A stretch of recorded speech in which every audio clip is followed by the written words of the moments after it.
बुधवार को सुबह सुबह एक रिपोर्ट आई थी और इस रिपोर्ट में अदानी ग्रुप के शेयरों में इस रिपोर्ट के बाद तेज गिरावट देखने को मिली थी। किसने ये रिपोर्ट निकाली, कितने शेयर गिरे? अदानी ग्रुप पर हिडनबर्ग नाम की जो शॉर्ट सेलिंग रिसर्च फर्म है, उन्होंने बड़े गंभीर आरोप लगाए और उसके बाद स्टॉक गिरे। पहले मैं एक बार बता दूं, ऑन एन एवरेज 5% से ज़्यादा स्टॉक गिरे थे आपके बुधवार के दिन, और आज फिर से अदानी ग्रुप के शेयरों में तेज गिरावट है। Specially cement share Ambuja ACC 8% आज भी नीचे है, और ये बुधवार को भी उतने ही नीचे थे। अदानी एंटरप्राइज, अदानी ट्रांसमिशन 9% नीचे था। कई सारे स्टॉक ऐसे हैं जो तेज़ गिरावट का शिकार होते हुए दिखे बुधवार को, और आज फिर से इन सारे शेयरों पर तेज़ गिरावट होती दिखी। तो आइए आपके सामने पूरा 360 डिग्री पर्सपेक्टिव रखें कि एग्जैक्टली क्या हुआ है, और तब से लेकर अब तक। बुधवार सुबह को जब 8, सवा 8, साढ़े 8 बजे के आसपास जो रिपोर्ट आई थी हिडनबर्ग की तरफ से, उस रिपोर्ट के बाद से क्या कुछ एक्शन हुआ है, रिपोर्ट में उन्होंने क्या आरोप लगाए, अदानी ग्रुप के क्या जवाब है, और ये हिडनबर्ग है क्या, ये सारी जानकारी हम आपके सामने देते हैं। तो सबसे पहले ब्रजेश, आप बताएं कि अल्टीमेटली जो ये सब कुछ आरोप लगाए हैं जिनकी वजह से स्टॉक बुधवार को भी गिरे हैं, आज भी गिरे हैं, बताइए हिडनबर्ग के क्या आरोप हैं अदानी ग्रुप पर? बिल्कुल, वैसे कुछ करीब 88 सवालों की पूरी लंबी चौड़ी फहरिस्त है, लेकिन अगर उसको कुल मिलाकर देखें तो 5 सवाल मुख्य तौर पर जो उन्होंने उठाए हैं, उसमें सबसे बड़ा जो आरोप है वो ये है कि ये अडानी ग्रुप जो है अपने ही पैसों को देश के बाहर भेजता है, और उसके बाद उन्हीं पैसों को अलग अलग फंड्स के जरिए, शेल कंपनियों के जरिए और इन सारे रास्तों का इस्तेमाल करके फिर वापस अपने ही ग्रुप की कंपनियों में जो भारत में लिस्टेड हैं उनमें निवेश करता है।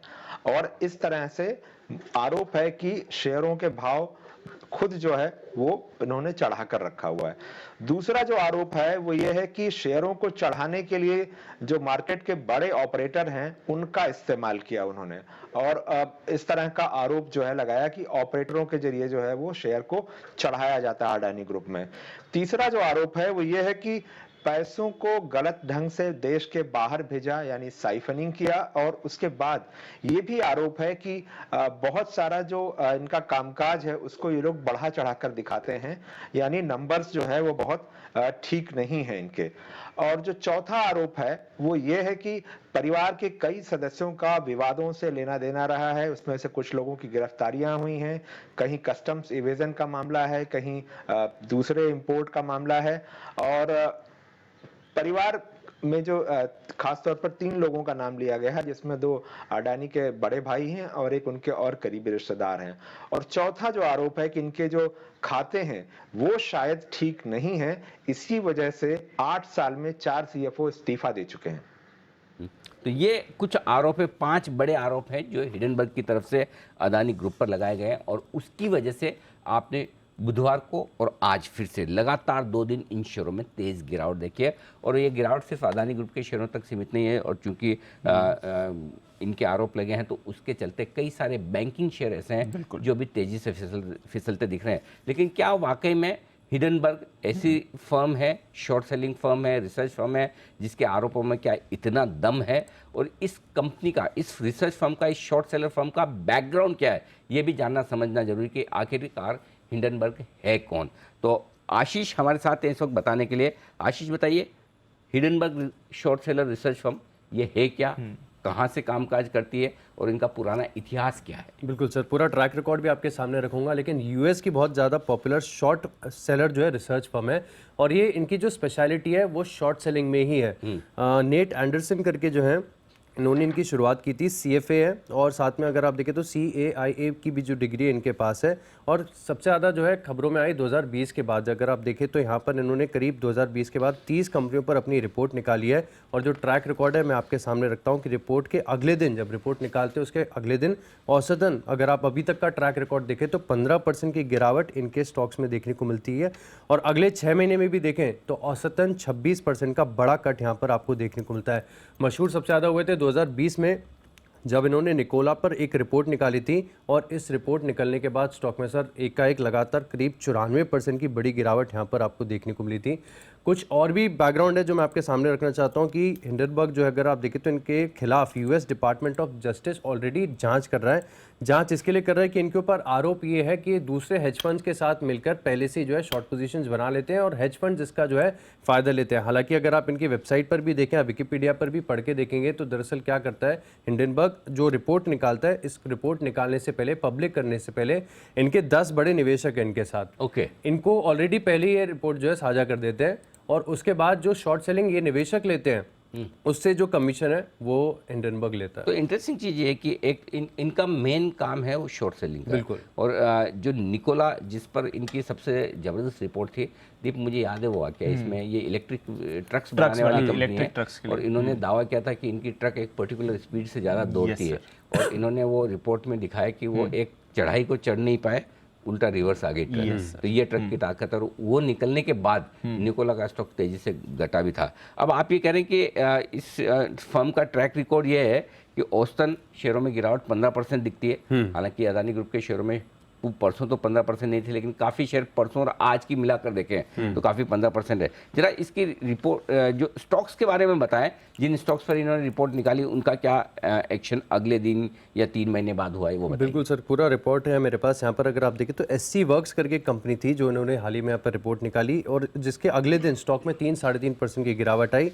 खास बात आप ये देखिए कि दूसरे दिन तो 3-3.5% की गिरावट आई, लेकिन अगले 3 महीने के बाद स्टॉक में 90% की बड़ी गिरावट यहाँ पर आपको देखने को मिली। जीनस ब्रांड्स यहाँ पर देखिए रिपोर्ट जब निकाली तो करीब 13% की गिरावट रही थी, लेकिन अगले 3 महीने में 85% स्टॉक लुढ़क गया। आइडियानॉमिक्स करके 40%, जिस दिन रिपोर्ट निकली उसी दिन स्टॉक में गिरावट आ गई और अगले 3 महीने में देखें तो टोटल 64% का बड़ा कट यहाँ पर आपको देखने को मिला। मुलिन ऑटो करके भी है, यहाँ पर भी देखिए रिपोर्ट के अगले दिन 3% की गिरावट आई, लेकिन स्टॉक 64% गिर गया। बहुत सारे स्टॉक ऐसे हैं सर, दरअसल इनकी रिपोर्ट अगर आप देखें तो फॉरेंसिक ऑडिट टाइप की होती है, जहाँ पर काफ़ी चीज़ें जो हाईलाइट करके बताते हैं, डिटेल्ड में बताते हैं। और कुछ लोग ऐसे हैं जो इनकी रिपोर्ट्स को काफ़ी हद तक बैक भी करते हैं। जैसे अगर आप मैं देखूं तो मैं एक ट्वीट देख रहा था, जो यूएस के दिग्गज निवेशक हैं बिल एक्मैन, ये फंड मैनेजर भी हैं, इन्होंने कहा है कि ये बहुत ही डिटेल्ड रिपोर्ट है और अपनी तरफ से इन्होंने कहा है कि इनका अदानी ग्रुप में कोई भी वेस्टेड इंटरेस्ट नहीं है, ना शॉर्ट है ना लॉन्ग है, लेकिन ये रिपोर्ट पढ़ के इन्हें लग रहा है कि काफ़ी हाईली क्रेडिबल है।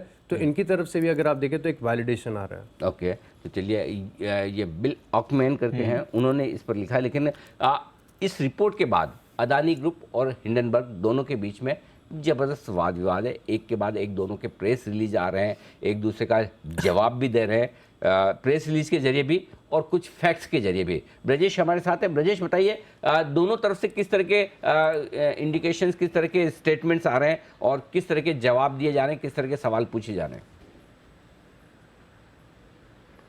बिल्कुल, तो अगर देखें तो 88 सवाल कुछ हिंडनबर्ग ने पूछे थे और उसी पर जो है 25 जनवरी से ही सवाल और जवाब एक दूसरे के देने का सिलसिला शुरू है। तो मैं शुरुआत से लेकर ताजा तक जो आया है मैं उसको बताता हूं। शुरुआत में जो है, जब ये रिपोर्ट आई हिंडनबर्ग की, तो अडानी ग्रुप ने कहा कि ये आधारहीन, गलत नियत से बनाई गई रिपोर्ट है। रिपोर्ट ने भारतीय बाजार को बुरी तरह से प्रभावित किया है। रिपोर्ट का मकसद जो है अदानी ग्रुप के शेयरों को गिराना है, अदानी एंटरप्राइजेस के एफपीओ के लिए अड़ंगा पैदा करना है। तो ये अदानी ग्रुप ने कहा। इसके बाद अदानी ग्रुप ने यह भी कहा कि अमेरिकी कानून के मुताबिक और भारतीय कानून के मुताबिक वो विधिक कार्रवाई यानी लीगल एक्शन लेने पर विचार करेंगे। उसके बाद हिंडनबर्ग का जवाब आया।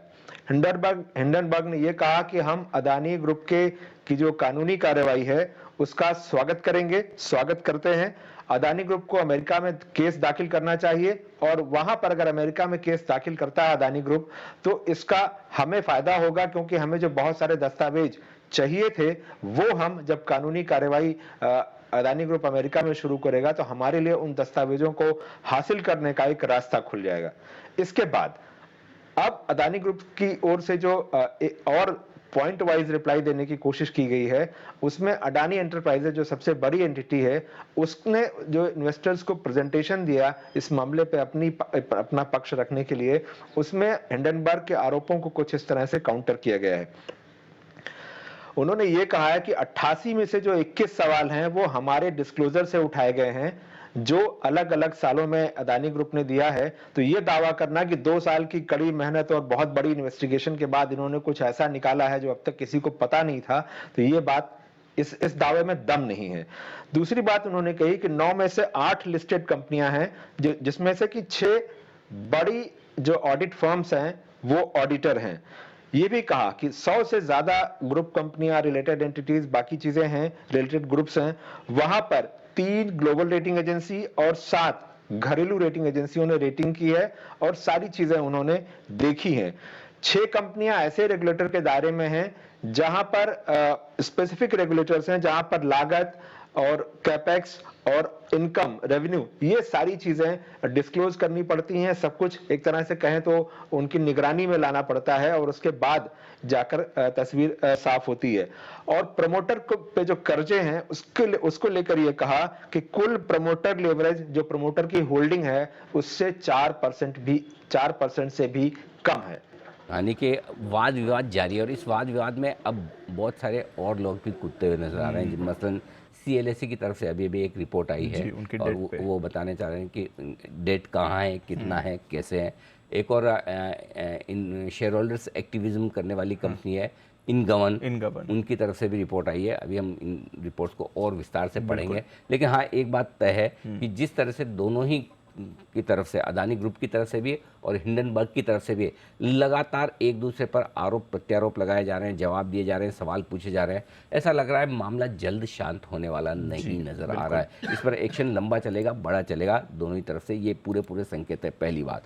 दूसरी बात है कि मार्केट भी अभी तक कंफर्टेबल नहीं हो रहा। कहीं न कहीं स्टॉक्स में जो गिरावट है वो तेजी से बढ़ रही है। अब भी दिन के निचले स्टॉक के आसपास स्टॉक लगातार दूसरे दिन ट्रेड कर रहे हैं, यानी कि बाजार का कंफर्ट और कॉन्फिडेंस भी अभी तक लौटता हुआ नहीं दिख रहा है और उसका असर न सिर्फ अदानी ग्रुप के शेयरों पर, न सिर्फ बैंक्स पर, बल्कि पूरे बाजार पर भी पड़ता हुआ दिख रहा है। आइए ऐसे में अमरीश बलिगा साहब, मार्केट एक्सपर्ट हमारे साथ हैं इस वक्त, एक बार जरा उनसे भी अदानी ग्रुप के शेयरों पर राय ली जाए। साथ ही ऑफर फॉर सेल आज से खुला भी है, जरा उस पर भी राय ली जाए। अमरीश सर बताएं, इन सारे विवादों के बीच में क्या कहेंगे आप? अनिल जी, जो अदानी पर क्वेश्चंस आए हैं, आई थिंक इन्वेस्टर्स और एनालिस्ट का राइट बनता है क्वेश्चन करना मैनेजमेंट को। शायद टाइमिंग थोड़ा सा क्वेश्चनेबल हो सकता है because of just before FPO, पर अभी तक कोई पब्लिकली क्वेश्चन नहीं कर रहा था। शायद अभी शुरू होगा। I think others will also start questioning और ग्रुप का रिस्पॉन्सिबिलिटी है to come clean on this queries. उन्होंने कोशिश तो की है, स्टेटमेंट रिलीज किया है, पर सेंटिमेंट क्लियरली अफेक्ट हुआ है। पर मुझे लगता है कि जो FPO है, I think that will get subscribe looking at the reach and influence of the group. पर मेरे जो इन्वेस्टर्स हैं उनको तो मैंने एडवाइस किया है नॉट टू सब्सक्राइब। ओके, तो काफ़ी सवाल हैं जिनके जवाब आने और थोड़े से रिस्की हैं ये सारे इस तरह के माहौल में, इस वजह से दूर रहने की राय अमरीश सर की आते हुए दिख रही है। तो ये था आपके लिए पूरा कवरेज अदानी ग्रुप के शेयरों पर हिंडनबर्ग की शॉर्ट सेलिंग रिकमेंडेशन के बाद दोनों तरफ से जो भी आपकी तरफ सवाल जवाब आज कट्स ज़्यादा आए हैं सर। हाँ, एक्चुअली आज ज़्यादा ये थोड़ा सरप्राइजिंग और शॉकिंग है, क्योंकि बुधवार को जो गिरे थे उससे कहीं ज़्यादा स्टॉक आज गिरते हुए नजर आ रहे हैं। अंबुजा देखिए 9% नीचे है, ACC 8% नीचे है, अदानी पोर्ट आज फिर से 6% नीचे है, अदानी एंटरप्राइजेस 5% नीचे है और कैश मार्केट के स्टॉक्स जो अदानी ग्रीन, अदानी विलमार और बाकी सारे स्टॉक्स हैं और ज़्यादा है। कैश स्टॉक्स में तो टोटल गैस 17%। हाँ, तो मतलब ये फॉलो अप सेलिंग है ना, ये ज़्यादा परेशान करने वाली है और कॉन्फिडेंस तोड़ने वाली है और यही वजह कि बाजार भी काफ़ी हद तक इन्हीं के चलते कमज़ोर होते दिख रहे हैं। यानी कि मामला शांत होता नहीं दिख रहा, बल्कि और भड़कता हुआ नज़र आ रहा है। आपके सामने सारी इन्फॉर्मेशन हम आप रखेंगे, इस मामले से जुड़ी हुई जिस भी तरह के स्टेटमेंट्स, डेवलपमेंट आगे होते रहेंगे, सारी की सारी जानकारी आपके बीच में हम लेकर आते रहेंगे।